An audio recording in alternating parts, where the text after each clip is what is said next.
Days Gone is criminally underrated. While I completely understand not everyone is going to have the same opinion on games, and that a difference of opinion does help us grow and see games from a different perspective, I did find it odd how larger media outlets would choose to talk about this game. It seemed like some larger outlets were getting focused on things within the game that did not really fit their agenda rather than talking about the game itself. This was extremely apparent when you started to play the game for yourself. Days Gone is not without its flaws, but it provides so many memorable moments to the player. I really enjoyed the development of Deacon. He was a flawed man that struggled with doing what he selfishly wanted to do and the right thing to do. His internal battle is present throughout the entire game, and it's really satisfying to watch him grow. His romance with his wife felt real, funny, and at times sweet. The story saw you interacting with many different interesting characters and some disturbing villains. The open world provided a lot of variety in having human bases to take out and zombies to watch out for. Exploring the map with your motorcycle was rewarding, as each person you killed or item you found helped you out along the way. While the shooting could have been a bit more precise, the use of slow-mo allows you to really line up your shots and better your aim. The open world provided many fun instances that created these small but memorable encounters. I really like how other humans will try to set up a trap and take you out. This contributed to the dangerous world and selling that feeling that you never knew what next danger you would encounter. The late game hordes are both visually impressive, along with providing frenetic gameplay and trying to have you think on the fly and use everything you have to win. The large hordes would require you to plan and figure out your environment, which routes you should take, when to attack, when to run, and potentially where more supplies were. Fighting a horde was exhausting in the best way, in that it felt like a fight to the death. I appreciated how Days Gone showed a lot of restraint and not overflooding the player with intense horde-like experiences right out of the gate, but rather Days Gone took its time to build up to those moments, and it was better for it. Lastly, the soundtrack is fantastic, and it stays with you even after you've completed the game. The main theme is awesome. I rarely find myself walking away from any year with just one game as my favorite, but this was one of those situations where Days Gone is easily my favorite game of 2019. I love this game and I highly recommend it.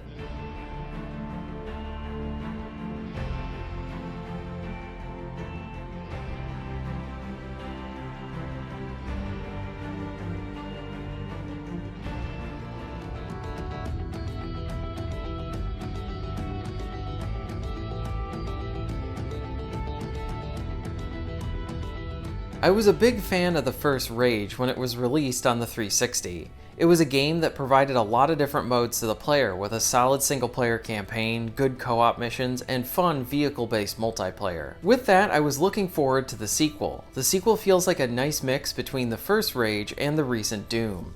The shooting is fantastic and you get plenty of guns and toys to use. While the open world activities are very samey, there are plenty of them and the shooting helps to keep you engaged. The story felt like an afterthought and the story missions could have been a lot better. Along with that, I feel like it was a massive missed opportunity to not include co-op missions or even drop in or drop out co-op, considering that co-op was in the first game and it would have only helped the sequel. The shooting is where this one shines, and while flawed, this is one worth trying.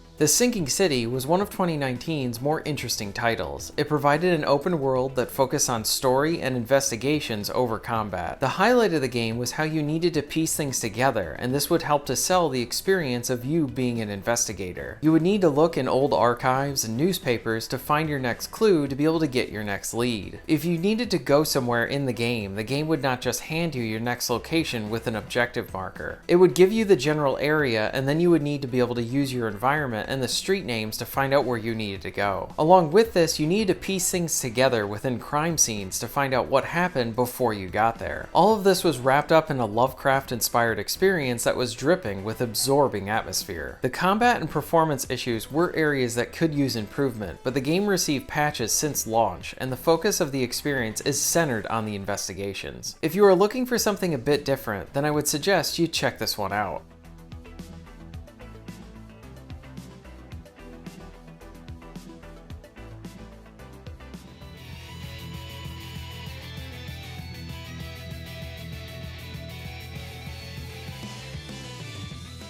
Ever since I started covering games on YouTube, I had many people tell me I needed to try this series, and that Coldsteel 1 was the perfect place to start for a newcomer, and man were they right. I put over 100 hours into this game and I absolutely loved it. The characters were engaging, and I like how you got to see the growing pains of people of different backgrounds coming together to form a team. You got to see tensions resolved and friendships grow. The combat provided its own familiar yet unique take on the turn-based combat system. The music was solid and the story was very engaging. I plan on covering the next 2 entries as soon as possible. While I love big names like Final Fantasy, if you love JRPGs, then you should definitely try this one out.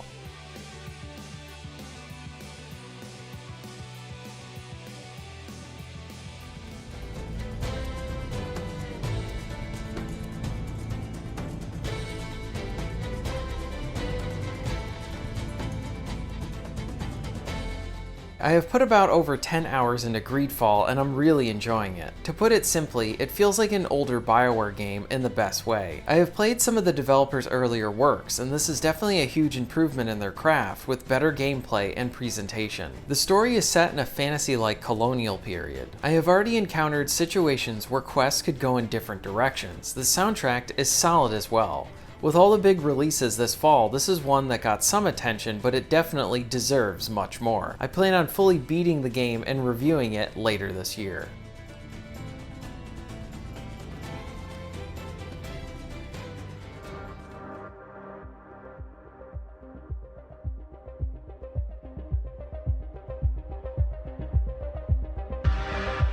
When it comes to the Crackdown series, I find them to be very enjoyable games that focus on good gameplay and nothing else. Especially after the first 2 entries, you would not go into another entry expecting it to have a compelling narrative, but rather just good gameplay. When this came out, many large YouTubers and media outlets were giving this game extremely low reviews.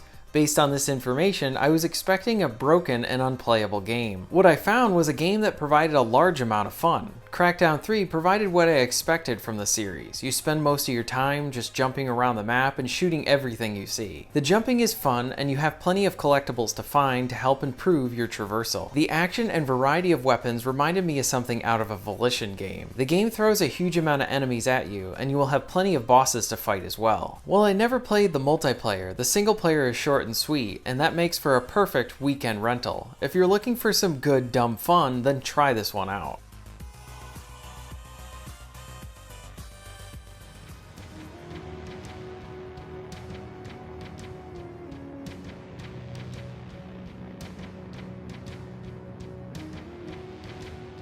With Terminator having a questionable movie release in 2019, Terminator Resistance came in to provide a solid and fun title that both respects the Terminator world along with the first 2 films. I was expecting a much more linear type shooter, but this game provided both linear set pieces along with larger levels with side missions that allowed you to explore and soak in the game. The shooting was solid, and I enjoyed fighting the different types of machines. The story is pretty good as it ties into the films. This developer did a solid job with this fun title, and I would love to see them tackle another 80s action movie for their next game.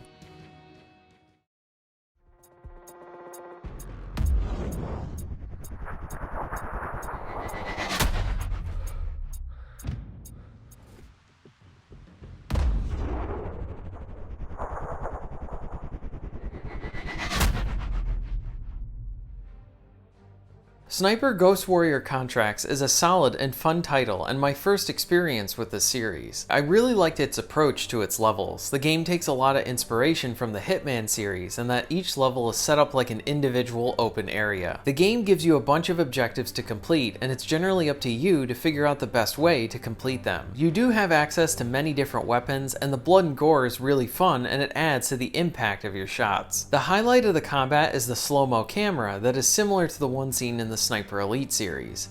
You get a lot of value with this budget price game. There's a lot to unlock with a lot of replay value in completing all the challenges and side missions.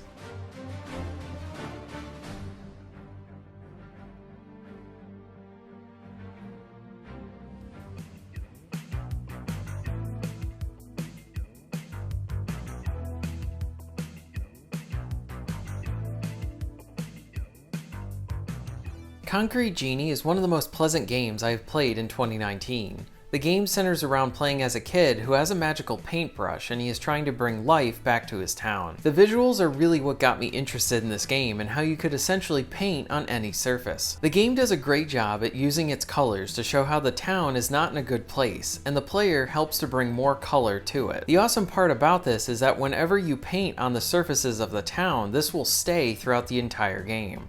So returning back to an old area is pretty cool as you get to see the art that you left there. It shows how you are having a lasting impact on the levels and helps to bring some personalization to the world itself. While you are completing objectives, you will have these genies that will try to help you out. They can open doors, turn on power, and blow objects out of the way. You will need to paint specific things to make them happy and then they will help you out. Along with that, when they are happy, they will fill up your super bar and this will allow you to paint over dark energy. The genies are really cute and wholesome creatures. The platforming is functional and can feel a bit stiff. The game does have some late game combat, but for the most part the focus is on the painting and the jumping. The story is pretty good, with some nice messages for anyone, and I like the focus on empathy. Concrete Genie is a short and sweet game that goes for a pleasant and simple approach.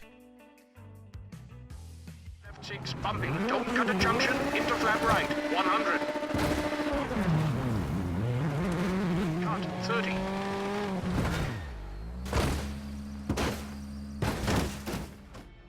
When it comes to racing games, I tend to spend most of my time with arcade-like racers or kart-like games. And while WRC8 is much more focused on providing a realistic racing sim, I learned that I am horrible at realistic racing sims and appreciated the amount of content provided within this game. While I am really bad at this game, I really like how the game rewarded you for considering all the different aspects of the different tracks. I slowly saw myself improve in certain areas as I kept playing the game. WRC8 provides plenty of modes for racing fans to enjoy.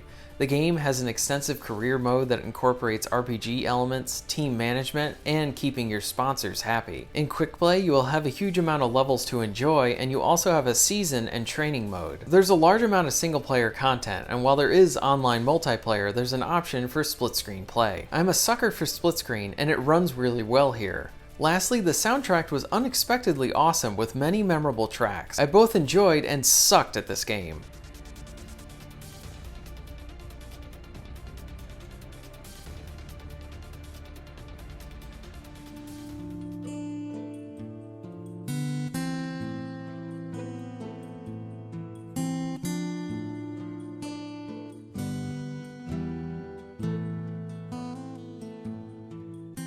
I absolutely love the Metro games. They excel in telling compelling stories along with providing environments that you want to continually explore. Metro Exodus is a solid sequel, and while it did receive praise when it was released, I think it was a bit absent from many of the end of the year lists that you see from a lot of outlets. This is a great game that takes you from the tunnels and the closed-in areas of the prior games and lets you explore on the surface. You get many different environments that help to show you areas that you haven't seen in this series before. With these large areas comes the exploration that you found within the prior games, but on a grander scale. This is a slower game that rewards you for trying to find all the nook and crannies. When fighting humans, you have the option to use stealth along with being louder, and then the monster type enemies are a good excuse to use your shotgun. There's plenty of memorable moments within this game. The story and gameplay kept me engaged, and the soundtrack was excellent as well.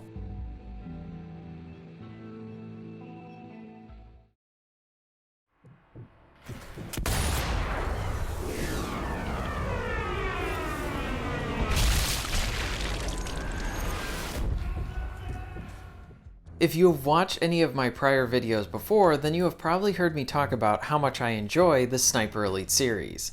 While there wasn't a new game that came out this year, the second game was remastered and brought to current-gen systems. Sniper Elite 2 is much more of a linear experience and lacks the openness of its sequels, and the shooting outside of the sniping can be a bit rough. But the rewarding sniping along with the excellent X-ray camera, along with all the modes and lots of co-op options, make this a title that's definitely worth checking out. Supposedly Sniper Elite 5 is in development, and I can't wait to see it.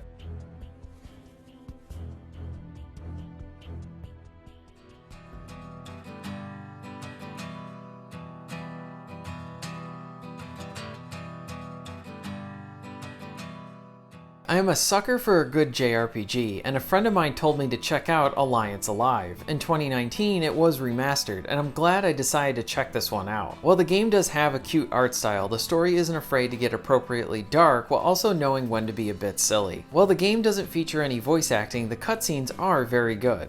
The game provides you with lots of options for upgrades. You will earn points through battles, and these will help you earn more health and skill power along with recovering your skill power. And as you use characters with different weapons, they will continually learn moves for that weapon. While the story is predictable, I enjoyed the characters and the journey. Definitely check this one out and expect a full review later this year.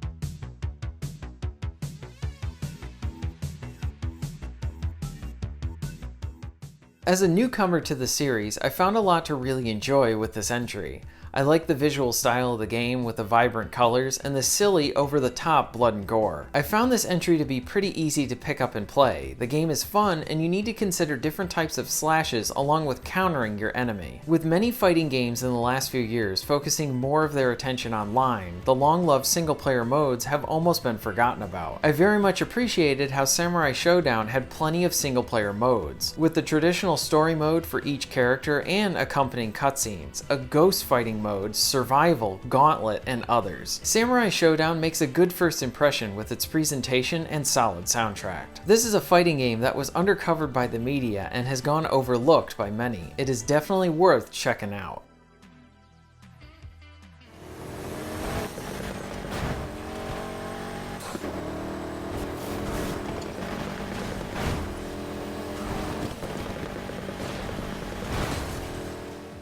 While I do not think that Need for Speed Heat is necessarily underrated, I do think it fits as a title that is overlooked from 2019. Need for Speed is a large and long-running franchise from EA, and that announcement of this entry and the marketing for it were a bit odd. And while I haven't played every Need for Speed entry, this is a series that I would normally hear about, especially if there was going to be a new one in it. The announcement for Heat felt like a drop rather than a splash, and with Heat releasing in the fall, the marketing push for the game seemed rather laid back. Usually big games get a nice push the week leading up to release, or even more, but Heat had a sort of silent release considering how big of a franchise it is. And with so many big titles released in the fall, this was probably overlooked, along with the last entry being one that both fans and critics had issues with. Considering I was able to go into Heat relatively blind, I was pleasantly surprised with what it had to offer. The open world continues to open up as you play, and the game provides many races for you to enjoy and do. While the story has not really pulled me in, I appreciated the presentation.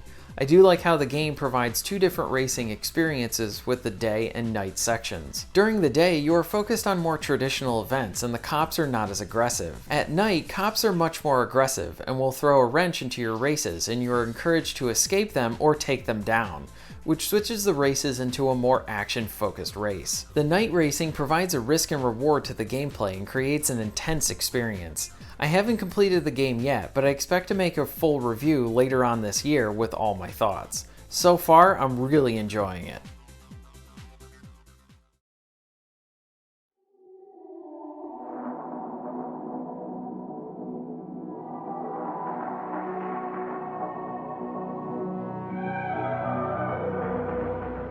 Before I close out this video, I want to give some attention to Anthem. While I feel like Anthem has many great merits, like the seamless flying and excellent combat and wonderful soundtrack, I do think that the game does need more work, especially in how it provides its rewards to the player. If BioWare can improve the endgame and make it better, then I would happily make a video discussing how Anthem has improved.